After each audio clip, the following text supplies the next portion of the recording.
Di suatu pagi di daratan Prancis tahun 1917, saat Perang Dunia Pertama sedang berlangsung, beberapa prajurit Inggris sedang beristirahat jauh di belakang garis pertahanan mereka. Tom Black tiba-tiba saja dibangunkan oleh komandannya karena ia dan satu orang teman pilihannya, yaitu William Schofield, akan segera mendapat tugas. Mereka berdua diminta melakukan misi yang sangat mustahil, yaitu mengirimkan pesan dan akan melewati daerah pertahanan musuh. Meskipun terlihat mudah hanya menyampaikan sebuah pesan, tetapi misi ini akan mempertaruhkan nyawa mereka dan juga mempertaruhkan nyawa 1.600 pasukan Inggris lainnya yang berada di garis pertahanan paling depan. Beberapa hari sebelumnya, melalui pengintaian udara, pasukan Inggris mengetahui Jerman sudah menarik mundur pasukannya. Hal itu sengaja dilakukan pihak Jerman karena mengatur strategi untuk menyerang pasukan Inggris dengan senjata yang besar.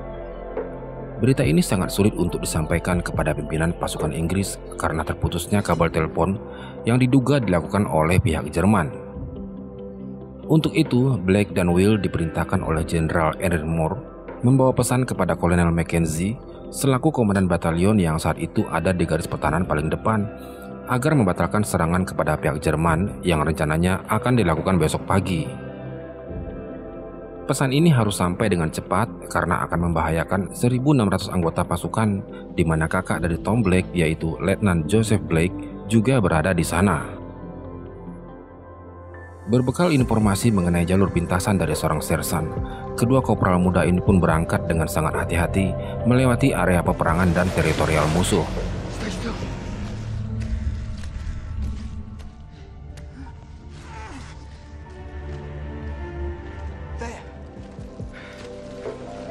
Saat mereka tiba di barak bawah tanah bekas milik pasukan Jerman, mereka menemukan sebuah jebakan yang sengaja ditinggal dan meledak. Dan kejadian itu hampir merenggut nyawa Will jika tidak segera diselamatkan oleh Blake.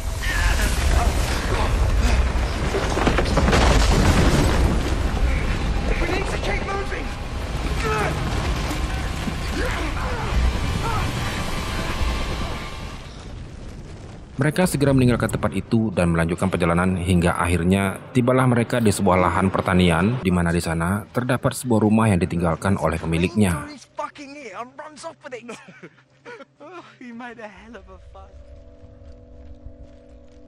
Mereka memasuki rumah itu hanya untuk sekedar mencari sesuatu yang mungkin bisa mereka makan. Namun, belum lama mereka di sana, tiba-tiba saja mereka melihat sebuah pesawat Jerman yang jatuh karena ditembak oleh sekutu.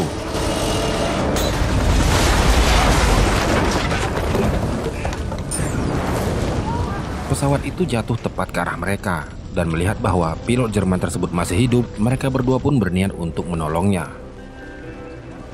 Blake meminta tolong kepada Will untuk mengambilkan air karena pilot itu terlihat haus. Tetapi malang bagi Blake, pilot Jerman yang ketakutan itu malah menyerangnya di saat ia lengah. Hal itu sontak membuat Will marah lalu dengan cepat menembak mati pilot tersebut. Nyawa Blake tidak terselamatkan karena lukanya cukup parah, dan ini menjadi hal yang paling menyedihkan bagi Will karena harus kehilangan seorang sahabat. Tak lama setelah Blake meninggal, Will dijemput oleh pasukan Inggris lainnya yang kebetulan lewat di daerah tersebut. Ia ikut menumpang di dalam kendaraan mereka karena kebetulan mereka menuju ke tempat yang sama. Namun, perjalanan mereka terhambat karena sebuah jembatan yang akan dilalui rusak parah sehingga truk-truk tentara Inggris ini harus melewati jalan lain dan akan memakan waktu lebih lama. Karena Will harus cepat sampai di tujuan dan tidak ingin misinya gagal, Will berpamitan dengan mereka dan memilih untuk kembali berjalan kaki. Perjalanan Will tidaklah mudah. Rupanya tidak jauh dari situ ada beberapa sniper Jerman yang mengintai, sehingga Will harus sedikit bersusah payah melewati daerah itu.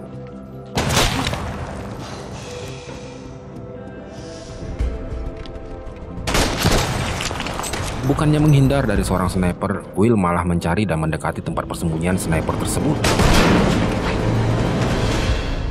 Tetapi ia juga harus terjatuh dan pingsan karena kepalanya terbentur anak tangga. Setelah sempat pingsan beberapa jam, Will akhirnya siuman, di mana hari juga sudah malam.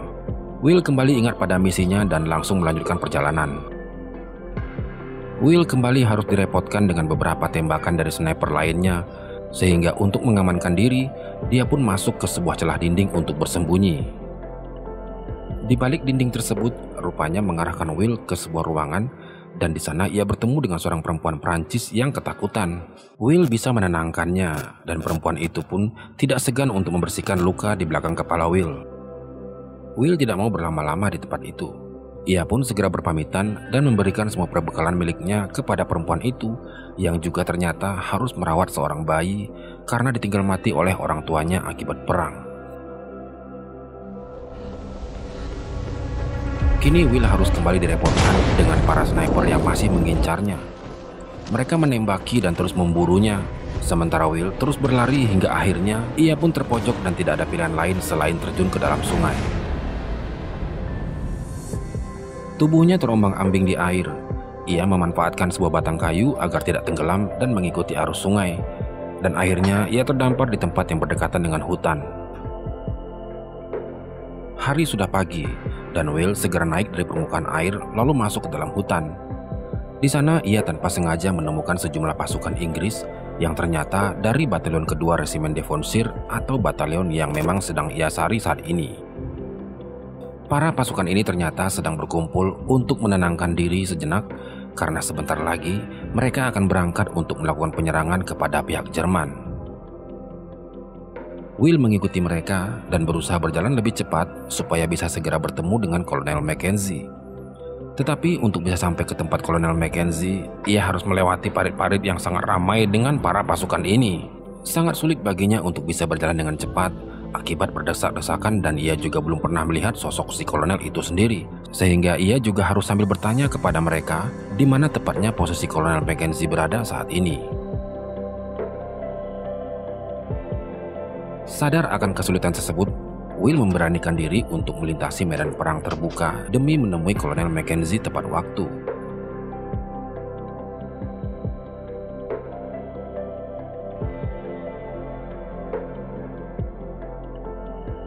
Saat ia sudah tiba di depan barak, ia sempat tidak diperbolehkan masuk karena si kolonel sedang berbicara kepada para petinggi pasukan. Will terus memaksa masuk dan menjelaskan bahwa ia membawa sebuah misi yang sangat penting. Hingga akhirnya ia pun diperbolehkan masuk dan bertemu dengan Kolonel Mackenzie. Will segera memberikan pesan itu dan langsung dibaca oleh kolonel. Meskipun Will sedikit agak terlambat sampai ke sana, tetapi setidaknya serangan itu pun bisa segera dihentikan dan mencegah jumlah korban yang lebih banyak. Setelah selesai bertemu dengan Kolonel Mackenzie, Will juga bergegas mencari saudara Blake atau Letnan Joseph Blake. William memperkenalkan dirinya dan lanjut menceritakan pengalamannya dalam menjalankan misi ini, bahwa tadinya ia tidak sendiri melainkan ditemani oleh Blake, adik dari Joseph. Dengan berat hati, Will mengatakan bahwa Blake sudah meninggal dan menyerahkan cincin serta kalung atau label prajurit milik Blake kepadanya. Berita itu membuat Joseph sangat terpukul dan berterima kasih kepada Will atas segala upayanya. Dan film ini pun ditutup dengan adegan di mana William meminta izin kepada Joseph agar diperkenankan menulis surat tentang keberanian dan kepahlawanan Blake kepada ibunya. Baiklah teman-teman, saya rasa cukup sampai di sini dulu alur cerita film kita kali ini. Sebuah film berjudul 1917 yang diproduksi tahun 2019 ini mengangkat cerita tentang kisah nyata suasana Perang Dunia Pertama di tahun 1917 lalu, tepatnya di saat Jerman mundur ke Hindenburg Line selama Operation Albrecht dijalankan. Sutradara film ini terinspirasi dari cerita film yang telah disampaikan oleh mendiang kakeknya selaku veteran perang di Perang Dunia Pertama kala itu. Dan pesan yang bisa kita ambil dari film ini adalah betapa pentingnya menyampaikan sebuah pesan keselamatan kepada semua orang, meskipun kita tahu nyawa adalah taruhannya, agar setiap orang yang mendengarkan pesan itu bisa terhindar dari bahaya. Sampai di sini dulu video kali ini. Saya William pamit undur diri dan terima kasih atas dukungannya kepada channel ini. Sehat untuk kita semua, salam dari kami dan sampai jumpa di video berikutnya.